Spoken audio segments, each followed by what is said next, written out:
Hi boys and girls, it's me Butch. My name is Terry David Silvercloud. I'm not native, just sounds that way. I'm 78. I identify as queer. I live in Vancouver, British Columbia. Today is the 14th of March 2023. I'll turn my headphones down just a bit there. Not quite that much. There we go, that's better.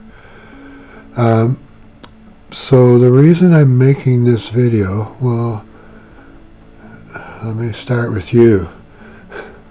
You're here because you or somebody you know has an issue with size of some sort. I'm looking at my screen here. Forgive me if I ramble a little bit. This is my third attempt, and hopefully nothing's going to crash this time. Where am I? Am I on this camera? I think so. Yeah? Oh good, now I know where I am. So you are here because you have some sort of concern about size, and I'm going to talk about everything to do with a penis, particularly size and shape. You're going to be as expert as I am when I get through with you. So if you're here, you've probably been to other websites and videos where people are offering you different concoctions you drink and exercises and God only knows what. I can't do that. Where am I? Hang on, I have to do something. There you go. I think that's better. Now you don't know who I am. And why should you trust me? But you go to some site and they're calling themselves a doctor. I could call myself a doctor. How do you know?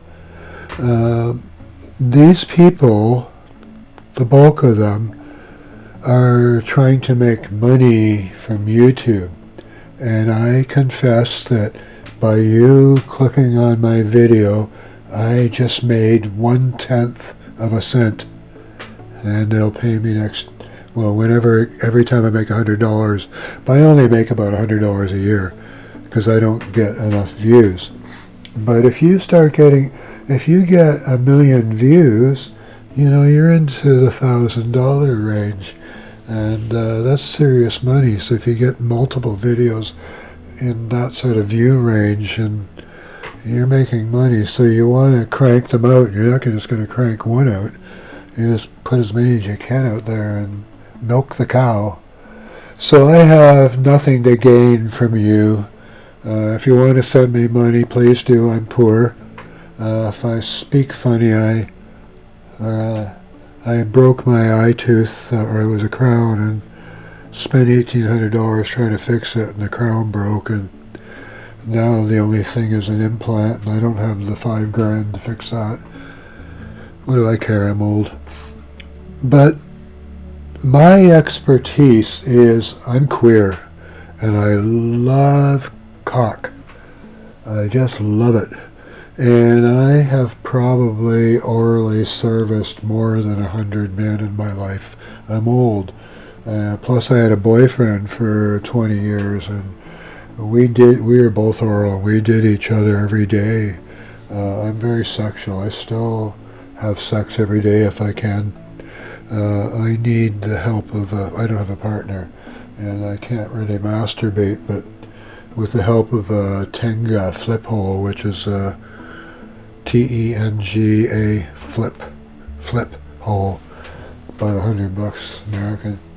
That provides me enough stimulation that I can get my rocks off, and I like to do that every day because I don't really have a whole lot of reasons for being alive anymore. I'm very reclusive. I'm a Sheldon Cooper kind of person, if that makes any sense to you. Most people find me pretty weird because he's really deep and he talks a lot. I don't have herpes, by the way. I cut my lip this morning shaving, and any redness you see above my lip is started showing up. It's scar tissue from when years ago I burned myself really badly doing hot knives. If you know what hot knives are, it's a way of smoking hashish with red hot knives, and you don't want to get oh well, live and learn or something. Still alive. So you're here to learn about dicks, and my expertise is I am not a doctor. I'm a queer man who just loves dick and has had really a lot of experience with them.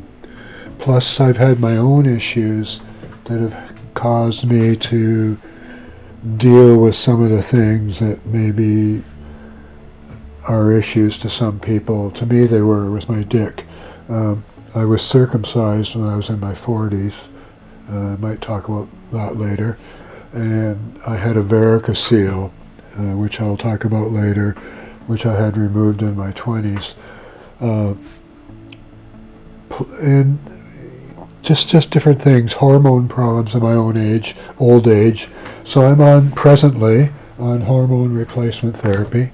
Oops, that's better over there. Why am I doing it over there? It's better sound. I'm going to get real close to you. I've been on hormone replacement therapy for, 10 years. That means I get a shot every 12 days. I do it in the arm now, and it's partly why I try to stay muscular, and also I'm just vain as hell. I like young guys, and they don't like old guys, and I don't have money anyway. Where am I? Totally forgot where I am. See what happens? Start thinking about the past. That's what old men do. So my expertise is that I'm a queer dick sucker, and I've had a lot of experience. So to try and cut short here, let's talk about the meaning of enlargement. Some people think of that as just getting a boner. And then the other people that are probably watching, that might be you, is you have concerns about the length of your own dick or your boyfriend or your girlfriend's dick, and you don't know what normal is. So what normal is 5.5 inches. That's because at least 50% of all the men in the world, everywhere, including Africa, including those black guys with the big dicks, the average dick, when you average them out with people who have smaller wieners, is just under 5.5 inches. Now I can tell you from my experience with dicks that that's true. The majority of dicks that I've seen are about that size, and because I see guys with bigger dicks and we're all attracted to them, I am anyway. I would say 8 inches is a perfect big size dick. It's bigger than normal, but to me it would be the perfect dick, because I've met guys with 8-inch dicks and I wished I had one. My dick, when it's hard, is about 6.5 to 7 inches. People say I'm large, but I like 8 inches. And when it gets up to be about 9, that's approaching the monster size. 9 inches that's 9 inches. My hand is that's a lot of dick. And that's very unusual. I have met some guys with really big dicks, and a young friend of mine who I never did figure out because he was just really young. He was 18 or something, and I'd known him for a couple of years, and he knew I was gay. So I said to him one time, if you want a blowjob, I'd love to blow you. So one day he came by in his shorts and on his bike in the summer, and I'm here for my blowjob. So that was one of the few experiences I've had where I met a guy with like a 10-inch dick. Greek, he was Greek, and he was uncircumcised, but he got really hard, and yeah, that was fun. Jeez, that was a lot of fun. So I have met some bigger dicks, but most of what I would call bigger was around 8 inches or 8.5 inches. And I have met a few like that, but I would say on the whole, 7 inches is, not much bigger usually than that. So if you're worried about size and you're measuring, that's it. Now if you're under 5 inches, you are below the average. And if you're below 3.5, I think they call it a pickle dick, then it's unfortunate, but there is no treatment. There's just nothing you can do. It was your genes. I'm of the opinion, because I'm one of those nerdy types that collects data about everything. There's data which suggests that the penis size is determined in the first 6 months of the pregnancy when the baby's in the womb, and it may be affected by the level of testosterone in the woman or the level of estrogen. Women need a bit of testosterone too, so pregnant women would be advised to have their hormones checked if they weren't, and particularly they wouldn't be thinking of testosterone because the one they mainly have is estrogen. But when you get pregnant, they all go, everything starts changing. But the one thing they would need a titch of is testosterone. And if they don't have some, it's quite easy that they can get some, and it would be important during the first 6 months of the fetus life. That's because the fetus starts off as an egg, and the little sperm comes flying and he says, "Hi, it's me, Mike," and the egg says, "Hi, it's me, Jane," and they go off and they exchange data, and they say, okay, this is what's going to happen, this is what's going to happen, and they're going to either make a boy or they're going to make a girl, and then the egg literally splits, and that's the beginning of the vagina, really, or the belly button, more like the belly button, but anyhow, as it splits, the vagina is going to be formed, but they said, oh, we can't do that, and it's reformed into a penis. So the egg starts as more of a female and turns into a male, and the penis size is being developed right then for the rest of the life of that person. So there is growing evidence that penis size may be influenced, see, I'm not giving you any facts, just put the little bits of information away. One day say, so it's growing. I mean, there's good evidence that penis size is determined pretty much for sure in those first 6 months, and that the level of hormones in the woman's body may be influencing that. Now, in a guy, when he's if a boy is born, he's got a dick. He just starts growing. The pituitary gland up in here, just in front of you, there. When you get shot between the eyes there, the pituitary gland, this little tiny thing, is telling everything what to do. And round about age 10 or so, it sends a message down to the boy's testicles. It says, you are to start making testosterone. Do it. And so the balls start making some testosterone, and that goes through the whole body and causes quite rapid growth. Quite rapid, if you know how fast boys grow and girls. And the same thing happens in a girl. She needs testosterone too. Not much, more estrogen because she needs to grow her boobies. So anyhow, the boy's balls and dick and everything, they start swelling, and the boy doesn't really notice. And around age 12 or so, the dick has gotten to be a little bit bigger, and there's some hair sprouting there. And he discovers he's playing with himself one time, and suddenly he shoots alone. He says, "Oh, that was fun." And he's reached puberty. And masturbation, by the way, I must mention, is very good for you. You should masturbate at least once a week. And the reason for that is to get rid of the old sperm and put fresh sperm in there. There's evidence indicating if you don't masturbate a lot, then you're more prone to prostate cancer later on, because you're just storing all that old sperm that was hanging around, and your balls keep making it, and eventually you have a wet dream if you don't actually jack off or whatever. So you'll wake up, you'll be having this great dream, and you're just about to do it, and suddenly kablooey, and you wake up and you think, oh shit. So that's, masturbation is definitely good for you. Did you hear that, all you Mormon boys? It's good for you. Do it. Poor Mormon boys. I don't want to get into that.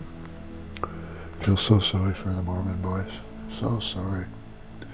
To me, it's brainwashing, so let's not go down that path. I've studied religions, and I wrote a book about it, The Shape of God. I wrote a book called The Shape of God. You can buy it. The price went down. I think it's about 28 American now. Haven't sold very many. It's really the manuscript. There's still a few typos, but I was so poor, and I was having my hormone problems back then. But yeah, here's a plug for my book. Just go online and type the words in, The Shape of God, and my name, and you can see it. You might be able to read it online for free. 337 pages of my best imagination. But you really want to know about dicks, right? We're supposed to be talking about dicks. So, David, talk about dicks. It's better sound if I move in there.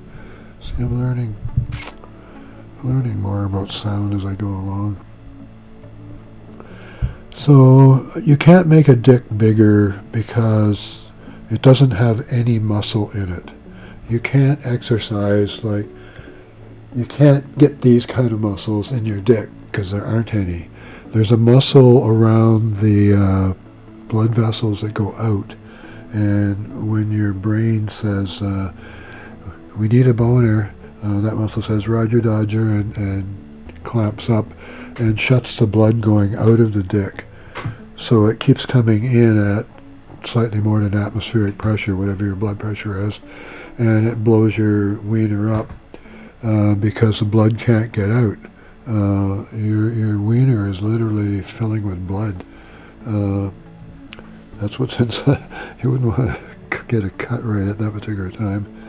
And the blood just can't get out easily, so it swells up, and there's no muscles there. It's just the blood vessels and the spongy material that goes along that allows the blood vessels to expand, and the spongy stuff contracts, and you're hard. I'm ready to go now. I'm ready for my close-up. Where were we?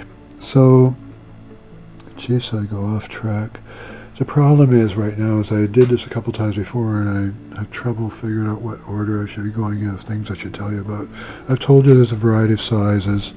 Wieners can be, I should talk about this for a second, circumcised or not.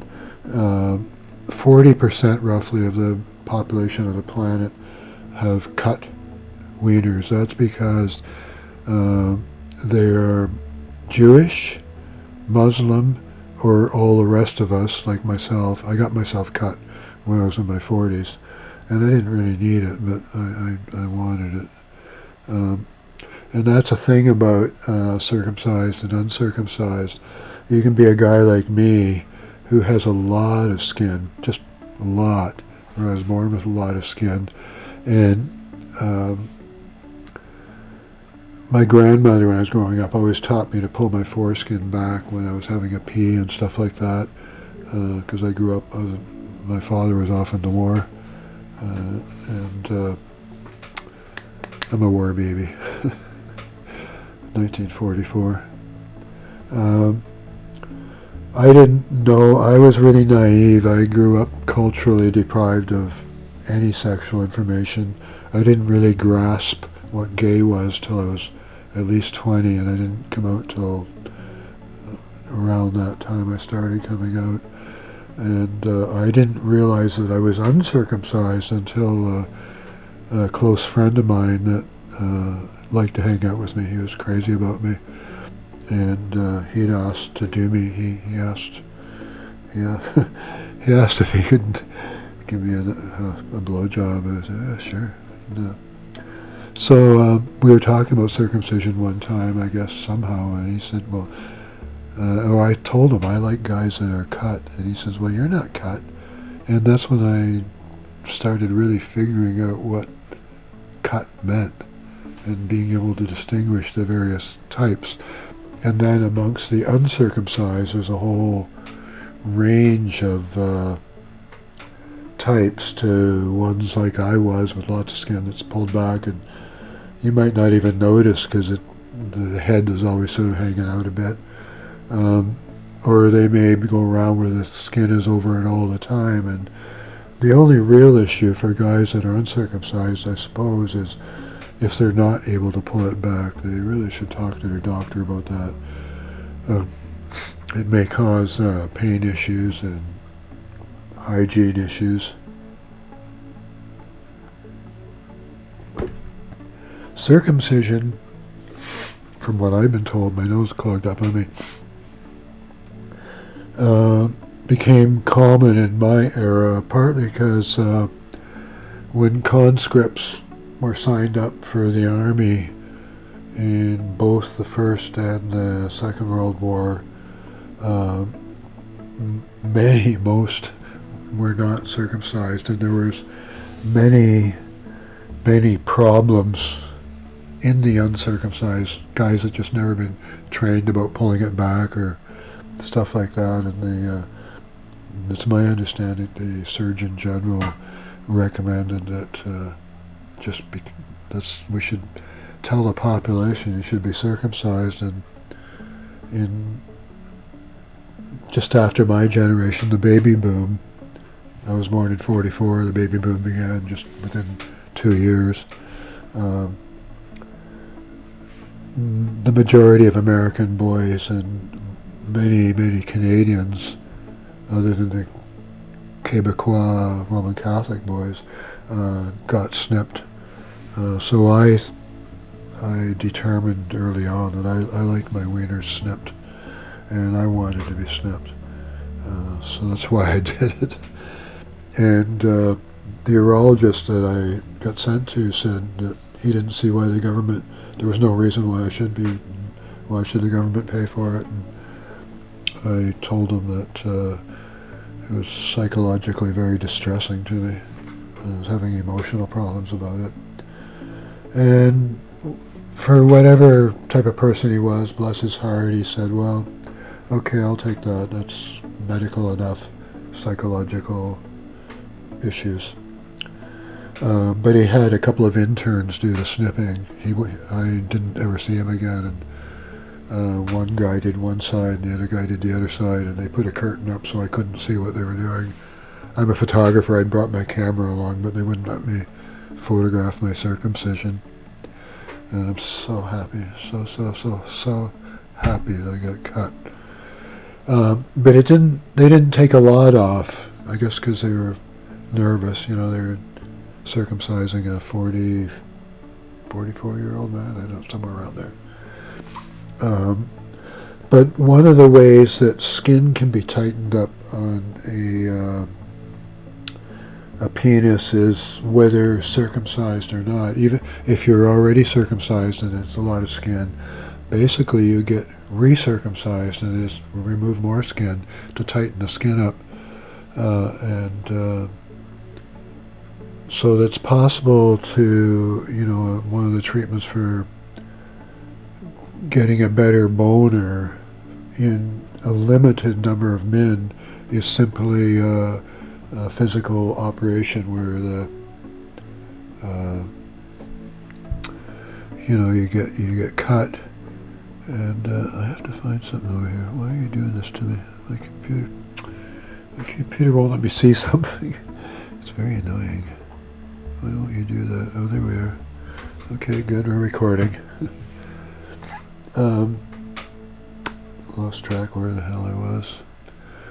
So I've covered types of dicks. I'm trying over and over to impress you that you can't make it longer. You just can't. There is surgery where you can add skin at the base, and that is not really going to make you longer because it depends on the spongy material inside, and that's already fixed. It's basically going to give you looser skin, and what you didn't want was less of a boner. You want a tighter boner, and the way to do that is to tighten the skin. A method from ancient China and Greece and everywhere in the world for men to get a better boner would be to tie a line around behind their balls and their cock and put their cock and their balls in a chokehold with a knot, and they sell things called cock rings, and for some men that works. It doesn't work for me, but I have deformed balls, so it doesn't fit properly. I have at this point in my life, 78, my right testicle is about the size of a young boy, 10-year-old. My left testicle is quite normal. My right testicle used to be normal, but then around about 1960, when all my hormone issues began, my right testicle shrank way over the next few years to next to nothing, and my left testicle got larger. And when I went into hormone therapy, over the several years of therapy, my left testicle shrank back down to being a normal, regular guy's testicle, and the right testicle came back from being sort of pea-sized up to the size of a young boy's testicle. Very small. It's very weird. So, we all have our problems. I have my problems. That's why I'm so into trying to understand the sex organs, the whole thing, plus my love of dick. And a nice dick and the right guy, and I'm in heaven. I am. Give me some time, I'll put them there. Did I mention it yet? I don't have herpes or anything. I feel badly about that. It shows up in this camera. I really cut myself shaving today. I shave my head all the time and shave my face, and I use disposable razors. What camera? Put me on another camera here, please. Thank you. I shave my chest. I hate chest hair. I don't have to sleep with anybody, so don't have to worry about scratchy on them. I can't think I haven't covered. I know this has been like a long video if there's anybody still watching. Are you still watching? But I wanted to cover everything. I think I've mentioned that concoctions aren't going to do nada, nothing, zero. And a lot of people that are selling you this are they're just con artists trying to rack up views on YouTube to make money from YouTube. And they are, because people are so desperate they're watching, and people believe what they want to hear and disregard the rest. I just quoted Paul Simon from the song The Boxer. You want to hear that again? People hear what, I'm not going to sing it. People hear what they want to hear and disregard the rest. It's from the song The Boxer by Paul Simon. It's a beautiful song. Still here? Keeping you company? Am I amusing? Let's try this camera over here. My nose clogs up once in a while. I think it must be something in the air. I don't know why. I'm not catching a cold or anything. I'm very sensitive to smells and tastes, and I can't tolerate non-steroidal anti-inflammatories, and I have severe arthritis, so I take 6 T3s a day. Oh, I know I know why it's drying. I took a muscle relaxer a while ago. It can do that. The muscle relaxer is making my nose dry. So I don't know what the hell I'm talking about. A non-steroidal anti-inflammatory. So if I take aspirin or bufferin or Advil or Motrin or any of those kind of things for more than 2 days, I start developing a pain right down in here, and eventually it's just a continuous gnawing pain that never stops, and it's like super duper like disruptive, and what will happen eventually is I'll develop a bleeding ulcer there, and then I've really got troubles. And if I don't develop the bleeding ulcer and I stop taking the bufferin or Motrin or whatever it is, I'm still going to have a pain in my stomach where the ulcer developed for as much of a month or so. And the cure, I've discovered, what works for me is any kind of food with tomato paste in it. I don't want to tell you one of my long stories, but what I learned was that a Chef Boyardee with tomato sauce or spaghetti, tomato sauce, and it'll heal your stomach pretty quickly. And if that's not helping, real Chinese black tea, which is like Earl Grey tea that comes in a cake, you can't get it too black, so black Chinese tea will help heal stomachs, and it took a couple of months of black Chinese tea the last time I was accidentally given that type of painkiller. But now I know all about painkillers, and I can handle codeine and opiates. Love opiates. My doctor won't give me heavy duty ones because they don't work as well as you over the years. I've been doing them now for 10 years, and he's saving the good stuff for when I'm like in screaming pain. It's called pain management, not pain go away. So I have to tolerate some pain. I've actually had a really good, since my last hormone shot, I've had a great 12 days when I was sitting a lot. See, now I'm not talking about penises, I'm just talking. So it's time for me to shut up. Did I cover everything? Treatments cut, normal. One of the treatments to help get better heart on is ultrasound. You can ask, you might have to pay a specialist for that. But basically they do shock treatment on your dick to try and help the arteries have better blood flow. It works for a little bit for some people. But the main treatments to get an erection are Viagra, Cialis, and